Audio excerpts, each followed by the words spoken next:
All right, guys, let's draw our front view croquis. And you remember Horny Alex, right? Horny Alex was caught French kissing Carrie Ann's grandmother. So let's go on ahead and do it. Start off with your oval. It's about 1 inch from top to bottom, and then a straight line. You don't need a ruler, but you can have one if you want.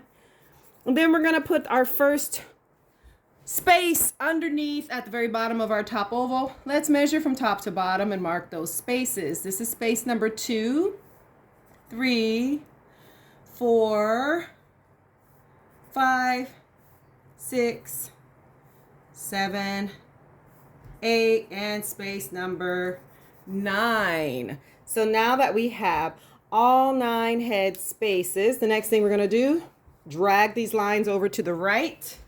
So that's going to give us our room to put labels. All right, this is 1, 2, all the way down to 9. And then first letter of each word. Horny Alex was caught French kissing. Carrie is spelled with a C, and grandmother.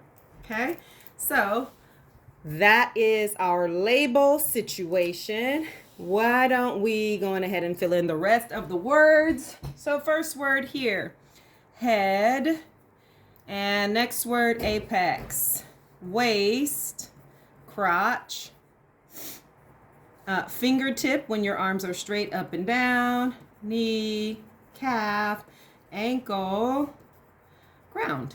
All right, shoulders go at 1.5. So that's right in between 1 and 2. So 1 1/2, shoulder.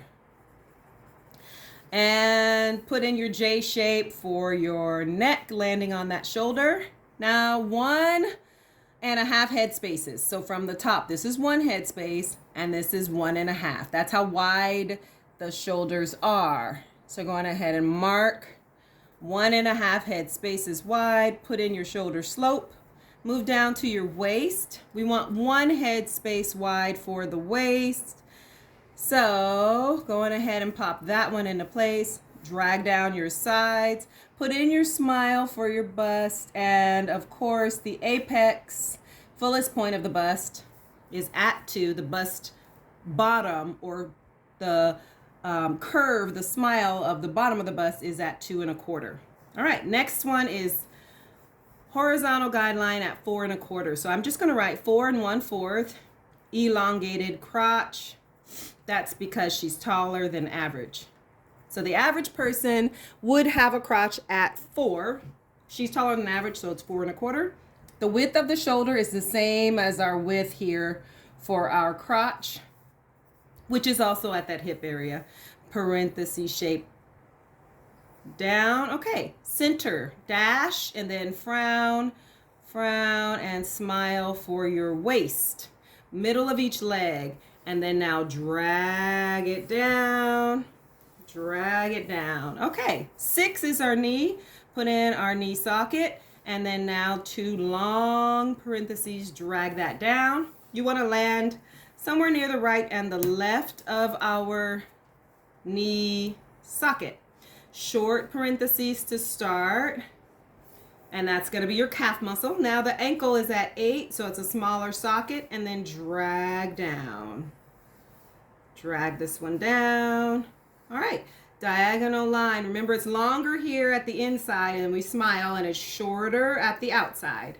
So diagonal line all the way down to number 9, and then your smile is shorter here or higher on the inside.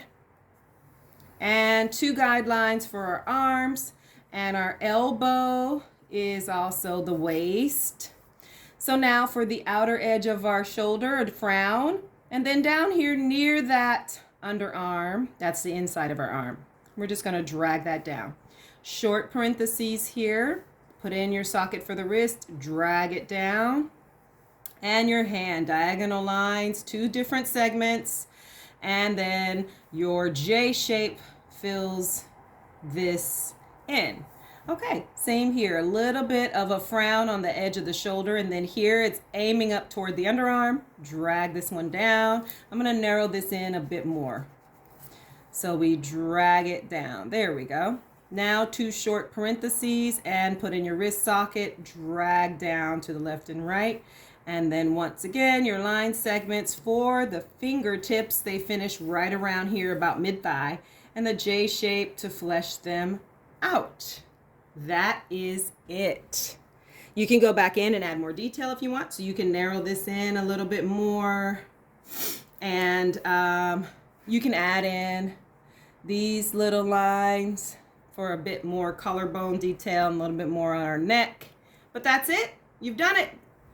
Great job.